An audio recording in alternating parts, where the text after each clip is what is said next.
morning. Thank you so much for joining the Revival Center YouTube page. We call this The Influence every Tuesday live at 8:30 a.m. Today I'm joined by Pastor Jason White. Won't you welcome everybody? Yeah. Good morning, everybody. Hope everybody's doing well today, doing great, and I'm excited to jump into what we're going to discuss today. Yep, absolutely. Thank you guys so much. And behind the camera on the computer, if you're watching this live, is Brother Aaron Limbaugh, who helps us here, assist Pastor Jason in the media world out there on the TV world side of things. And so if you are watching this, we would love for you to make a comment, chat, interact with us, send a question, comment, whatever you'd like to do, as we just want to try to build this community even more. If you have not already liked the video, please like it. Subscribe to the Revival Center YouTube page. That helps get the influence out, which is why we call this The Influence. And if you're new to the channel, we are not professionals.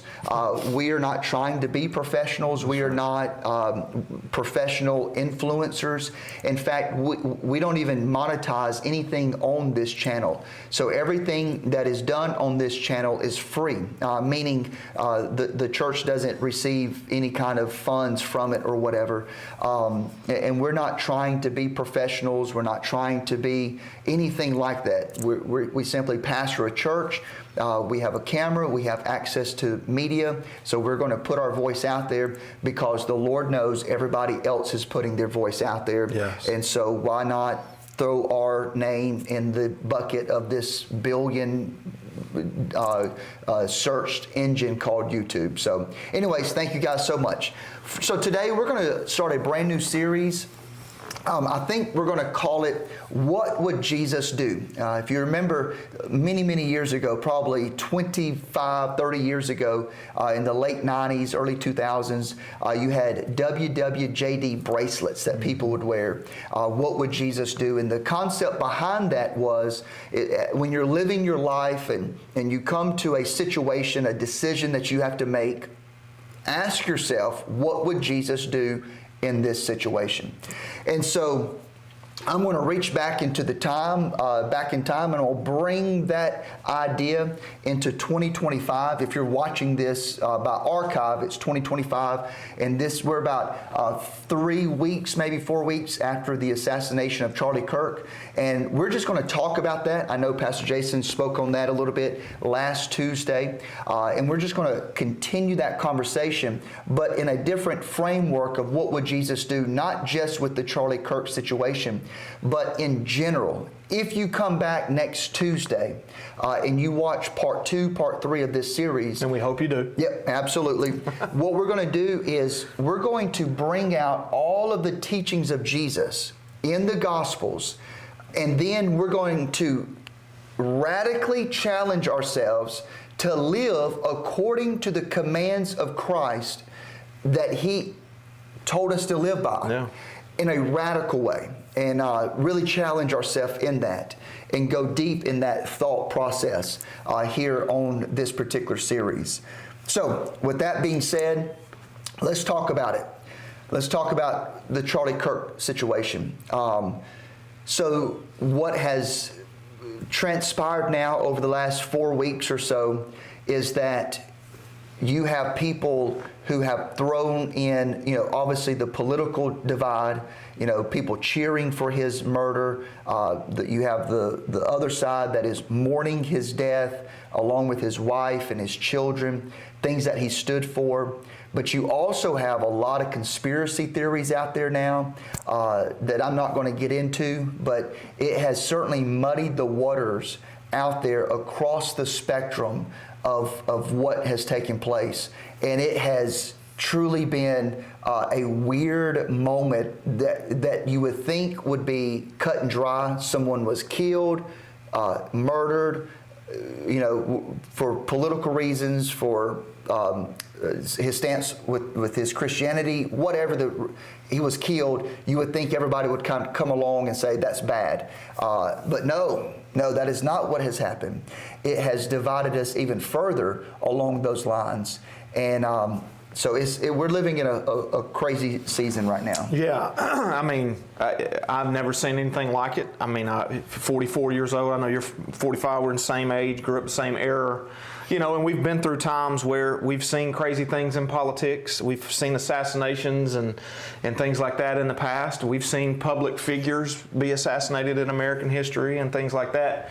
But to have one like Charlie Kirk, and I can't recall ever seeing anything like this in my life. And yeah, like you said, Pastor Jason, you think it would be pretty cut and dry. You think we would have find the culprit, which they have, and it'd be. But even with that, there's conspiracy theories, yeah, saying it wasn't him and another person. It has totally muddied the waters about everything. Yeah, just snowballed, and it's just, and that once again adds to where we are in 2025. That evil is called good and good is called evil, and everything.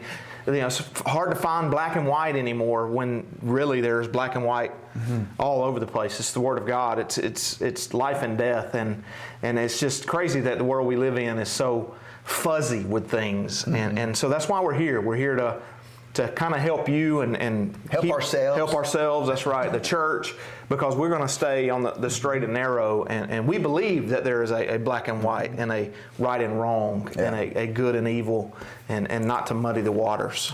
Yeah, so we're just going to walk through this. Pastor Jason's going to counsel Pastor Jason, and Pastor Jason's going to counsel Pastor Jason. That's right. This. Pastor Jason's. and just kind of talk through the emotions of it. Charlie Kirk was a very divisive figure in terms of the politics that he was in. That's what he intended to do. Yeah, he would go and stir it up and things like that. And he was a political person, and even though he had faith, but he very much was a politics guy. Yeah. And that is something that is different than myself. I'm aware of politics. I'm aware of Republican, Democrat, and I certainly do vote, and I'm educated on that. Yeah. We've done episodes on here about the platform of the different parties, just from a factual standpoint, so that we can be educated when we vote, because we have to live under the laws that the people make. So we need to be educated about it. But I am more in the Christian. I'm more in the pastoral role than I am the political role. Yeah. Charlie Kirk was more in the political role than he was the pastoral role. Charlie Kirk shouldn't be your pastor, is my point. Yeah. He flowed in a different stream than what I flow in. And so even though I think it is probably a stretch to try to deify him, and I do think probably that has probably went a little too far in some areas, but at the same time, we have to talk about it, and we have to acknowledge evil when we see it. And so on those grounds, I believe that U.S. politics is broken at a very personal level. Now, whenever it comes to politics, even if someone lies to you and you know that they are lying, people will still embrace those individuals because they embrace the lie. Meaning the lie helps advance their agenda, so they're okay with the lie, even though you know they're lying. Yeah. That's where you're broken as a human being whenever facts come out, even if it's years later, like COVID as an example. During a global pandemic like COVID was, you would think you would rally around the support of each other. But the reason that was broken is because now, years later, you realize it's factual now that people were lying about COVID, about things during COVID. Yeah. And even now, when you know that people lied during COVID because of the political divide, they're okay with it. They're like, they lied, but I'm still going to push that particular lie because it advances their political power base. That's what's broken. Yeah. You can't have an honest conversation, even with the facts as they are, because people will take clips and they'll take this, they'll merge it, and they'll just create a false narrative. And if it doesn't fit that narrative, then you can't even have an honest discussion anymore. Yeah. And you mentioned even at a personal level, I would even add the two, even in small town politics, It's broken. I had a conversation with a friend the other day, and I'm not going to mention any areas, but he was involved a few years ago in small town politics, and he talked about how just even within the city, you know, boards and commissions and the mayor and all that, of how just corrupt people were. And that's in a small level, like a small city level, much less when you add it to, when it grows, you know, level by level, county and state and country, and you add more people to the fray, and then you add more people that are not biblically living their lives, so it gets tainted and twisted, and so yeah, it's very much broken. I grew up where I didn't even like politics. My dad was kind of like, you know, he paid it no attention. He always had a saying that I wouldn't trust a politician as far as I could throw them. And I kind of lived by that for a long time, but then as I, you know, grew up and matured and realized, you know, I'm not political either, but yet I want to be educated in what's going on in our country and make the right decisions and where I vote and things like that. So I got more, you know, educated in it, but yeah, it's broken. It's a broken system. It's just like anything else where people are involved. We're a broken people. That's gonna seep into the things that we do. So. And people are putting their hope, their trust, their faith, their future, their destiny upon their political affiliation. Yeah, and because the system is broken, and you put all of your love and support and identity in a system that is broken, it's going to produce broken people. That's right. Which is and broken results. Broken results. Everything. It's not going to solve the problem. Yeah. And that's what's happening, is because we've taken God out of our culture, God out of our society, God out of school, God out of everything. And because now there's no higher divinity, there's no sovereign God now that is at the top, because it's supposed to be God, you know, who gives the rights to the people according, you know, how the founding fathers saw it, the Constitution. These rights come from God. Well, when you remove God out of that society, and that's the ruling authority, and all you're left with is the political class, the political society, well, then guess who becomes God now? Politics. Politicians. Yeah, and politics is broken fundamentally. It doesn't matter what system. Marxist is broken. Yeah. Communism is broken. Socialism is broken. Western Europeans, liberalism is broken. Those countries are that close to being set on fire because of what they've done. Our country is broken. Anytime you put your faith and confidence in a political system, and that's your identity, it's going to produce broken people, which is why the dude shot Charlie Kirk. In the whole nine. There's a reason Christians are struggling. Some of them are struggling with the whole Charlie Kirk situation, because you're seeing it through the lens of politics. You're seeing it through the lens of a broken, failed, man-made system. There's 3 levels that God uses to bring rule to earth. In terms of governance. The first is the family unit. The first area of governance is the family structure. That's how God created it. The second is the church. You know, the way the church is governed. You're held accountable. We talk about accountability partners. Why do we do discipleship class? Why do we do Sunday school? Why do we do community connections? Why do we have fellowship? So that if Pastor Jason sees me acting a fool, he can say, hey man, you know, you don't need to be talking to your wife like that, or whatever, and vice versa, so we can hold each other accountable. Mm-hmm. That's the second rule of governance. Well, then there's a third leg of that, and that is civil. I mean, Romans says to pray for the magistrates, that they carry a sword for a reason. So that's governmental structure there. So my point of saying that is, whenever you remove God from the top of the pyramid, then all of a sudden you're left with your civil government structure, which is broken. Yeah. Have we said that yet? Yeah, okay. I think we've reiterated that a few times. All right, and so stop. Don't stop living for your identity in politics, man.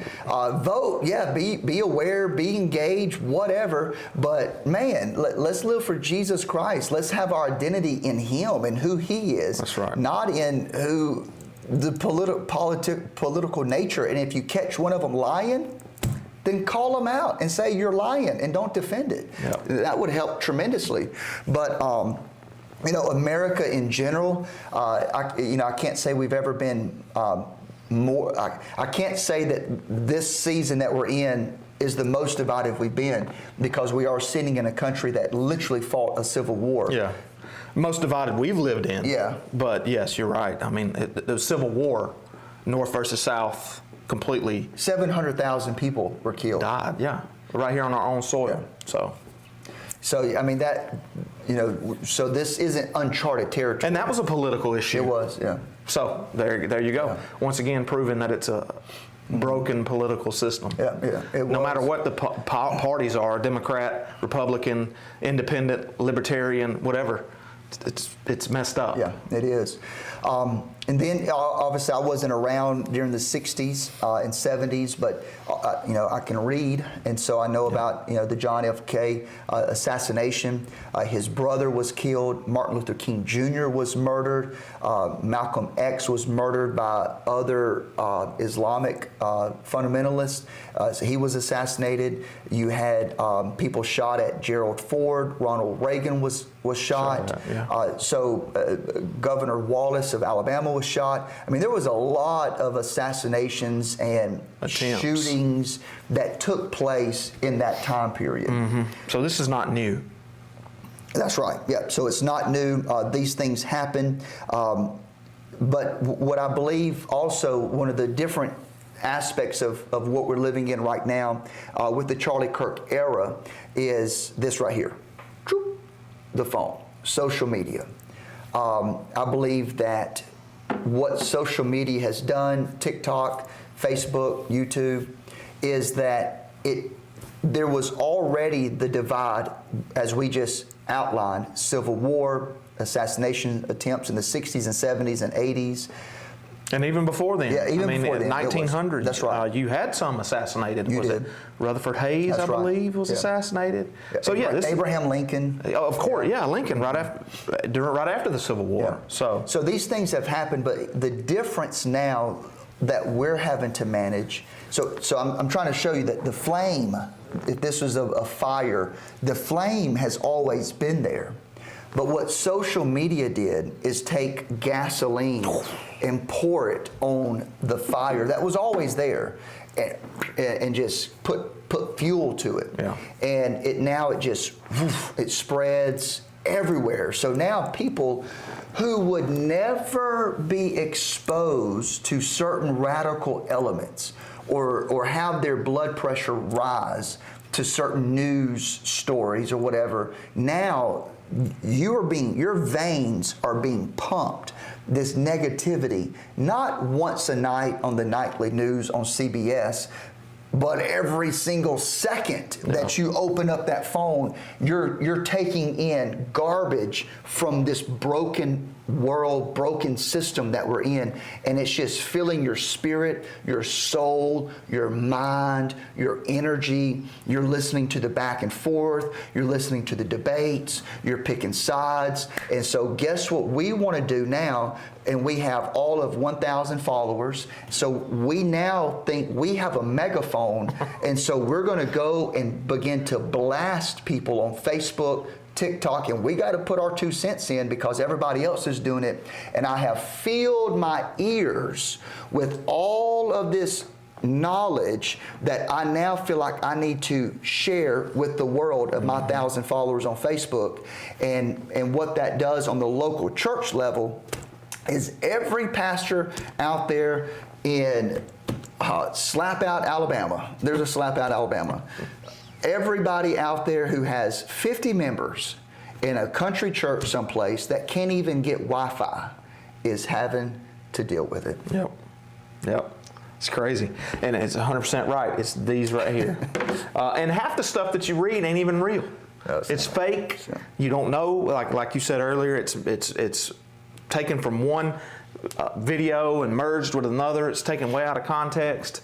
And man, social media has really almost like revolutionized our world, and not in a good way. That's right. Yeah, you say now you got a 75-year-old grandfather who's all mad amped up, and mad because of something that happened in Washington State that you normally never would have known about. That's right, and he's ready to fight back. Yeah. And then you have things like this, and that's the problem. It is. That's the problem. And then, then the pastor of that local church has to deal with that, because he's going to be coming into the church saying whatever he says or whatever.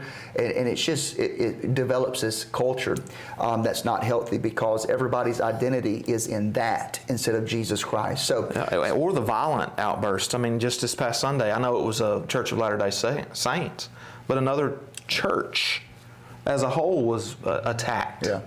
It was. So, I mean, you see that as outbursts, and because of the social media and the violence and just people wanting to just, that innate violent. It's been there since Cain and Abel. That's right. I mean, from the beginning, there was murder. Yeah, and they want to act on it more now than, well, probably not more now than others, because that people have always acted on it, but we know about it so much because of these. Yeah. So where do we fit? How do we change this? So I'm going to change the conversation now. If you've made it this long, so here's what the series is going to be about. I gave that introduction so that you understand the filter in which we're doing it through. So you can't sanitize evil. You can never justify the wrong thing, whether it's a lie, whether it's murder, whatever it is. And let me explain what I'm saying. There's under no circumstances that you could ever paint a picture to justify rape. Right. Okay? So you couldn't say, well, listen, I'm about to rape you, but I have a doctor on standby. I have a very clean bed, clean sheets, it's sanitized. And after I rape you, you can go see the doctor and have psychology as well. You can have counseling. So this is not going to be as bad as it could be because I've sanitized rape. Is it still wrong? Very much so. Does it still need to be condemned? Absolutely. Even though we have dressed it up and we're going to take care of the victim? It's still very evil and wrong. Okay. All right. So. And twisted. Mm-hmm. So when Hamas, as an example, went over and killed the 1,700 Israelis on October the 7th, several years ago, 2 years ago, I guess now, they killed babies, they killed women, they killed children, men, they just killed people, not just soldiers, but like babies. So no matter why they did it, no matter if you agree with the Palestinians, quote unquote, or not, you have to be able to say that that's wrong. That's right. Period. Wrong is wrong. No matter why or what or how, you have to be able to say that if you are a born-again believer in Jesus. Regardless of where you fall on the broken political system of Charlie Kirk, you have to be able to condemn murder under any circumstances, no matter what agenda you're trying to push forward. If you are a born-again believer and follower of Jesus Christ, you have to be able to say, that is sin, that is wrong, under any circumstances, that is wrong. Yeah. You have to be able to say that. Yeah. So, this is where we're going to kind of turn this a little bit and begin to challenge you, me, you, Brother Aaron, anybody who wants to listen, to live your life radically according to the words of Christ in a radical way, and see how different your life would be if you truly took His words, and we're going to help you through this series, take His words from the Gospels and do them. Like literally do them. Live them out. Yeah. If he says do this, and we'll get into it, then that's what I do. Do it. Okay? And just see what happens. See how radically different your life will be. I challenge you to take that challenge with us. Yep. So because of the context that we're kind of easing into this teaching in, let's start in Exodus chapter 20, verse number 13. You shall not murder. This is the 10 Commandments. That's pretty clear cut. All right. So you should not murder. All right. Old Testament, let's see what Jesus said in Matthew chapter 5, verse 21 and 22. I know where you're going with this. All right, go ahead and read it. It says, this verse 21, you have heard that it was said to the people long ago, you shall not murder, and anyone who murders will be subject to judgment. But I tell you that anyone who is angry with a brother or sister will be subject to judgment. Again, anyone who says to a brother or sister is answerable to the court. And anyone who says, "You fool," will be in danger of the fire of hell. So Jesus takes murder even to a whole nother level. Okay. So the first lesson today, I don't know how much commentary you need to understand what Jesus was saying right there. And I would dare say that if you start trying to justify and twist his words instead of just taking it verbatim, that's what he said, then that's probably half the problem, is take him at his word. Hate there, he's putting towards the destruction of another human being. Is the opposite of love, and we'll get into the love verses as well. Anger, again, I think is the same as lust. Some people say, well, where's the line of lust? Where's the line of anger? Meaning, if I look lustfully upon a woman, I've committed adultery in my heart. Well, at what point, if I see a woman who I say, that's a pretty woman, that's a beautiful woman, that doesn't mean I lusted after her. Right. But if I see a woman and then I start having the mental images of some sort of sexual relationship with this woman to the point to where I fantasize about it, I believe that is what you cross the line as lust. Yeah. Or you start saying things to your buddies and, crossing a line. Yeah. Right. Same thing with anger. You can be angry but sin not. Well, where's that line at that he's referring to right there? Angry with a brother. I believe it's whenever you start fantasizing, when you start thinking about how much the world would be better without this person in it. Mm-hmm. Yeah. I mean, James even says be slow, be quick to listen, slow to get angry, slow to get speak. He doesn't say not get angry. He says be slow to get angry. So we're going to have anger sometimes. I mean, me and you sometimes will disagree. Sure. And I'm sure I've probably said things that made you mad and vice versa. But there's a line there where we can agree to disagree, and we're mature enough and we love each other enough as brothers that I don't want to go out and get my gun and come to your house. Right. There has to be and that comes back to the foundation of who we are. Is Christ in our lives strong enough? Is he that foundation that is going to keep us from almost nullifying people's lives so that way, I'm just going to get rid of them? There's no moral compass there anymore with most people. People don't care. They're numb to other people's lives. That's right. So if I'm going to be a follower of Jesus Christ, then not only am I not going to murder, but I'm also not going to hate an individual. May disagree, but you do it in love. Not hang out with them, not subscribe to them. I don't follow them. They have no influence in my life. But I don't hate them. But I'm not going to be so angry that it pushes me to want them not to be on this earth anymore. That's right. In my heart. And that is what he's referring to right here. Yeah. And the thing is God is going to judge these people that make you angry, and I put that in quotation marks, again, because you can be upset. Jesus flipped tables, man. He flipped tables and had a whip in the temple. Yep. And he drove them out, but he didn't sin in doing that. But he also wasn't wanting to murder all those people. That's right. He's fixing to die on a cross for them. And while he's dying on the cross and they're putting the stuff in the nails in his hands, he's saying, forgive them, for they know not what they do. That's right. So he loved them. He loved them. He wanted them to change.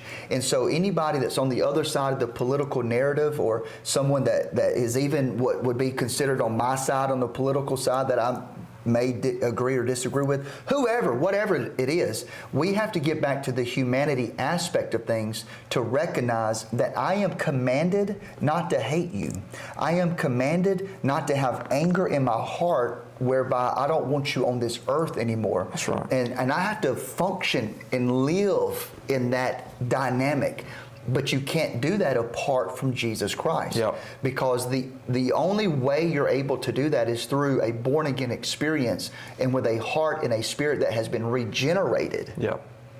Gives you the fruits of the Spirit: love, peace, patience. You don't hear hate, chaos, violence. That's works of the flesh. That's the evil. Yeah, that's the other side. Yeah. That's the works of the flesh, and you have to have the experience with Christ to be able to live in those streams. That's right. So, here's your first lesson today. Live like Jesus. How are we going to? What would Jesus do?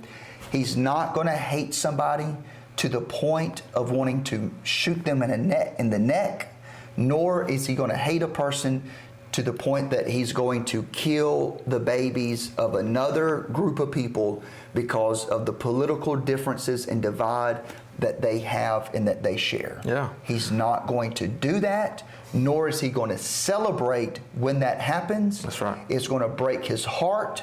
He's going to pray, and he's going to preach his message of forgiveness, of the kingdom, of the love, to try to change people's hearts and minds, even to the point that they put him on a cross for that message. That's what he's going to do. Yeah.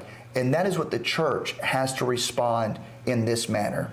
So, with that being said, thank you guys so much for joining us today. Thank you, Pastor Jason, for joining us. Yes, sir. Thank you. Brother Aaron in the background there. Thank you very much for running all the media. Like the video, subscribe. I hope this conversation was beneficial. Don't hate me for it. That's right. All right. I don't hate you. I love you. Okay. All right. We'll see you next Tuesday right here at 8:30. God bless.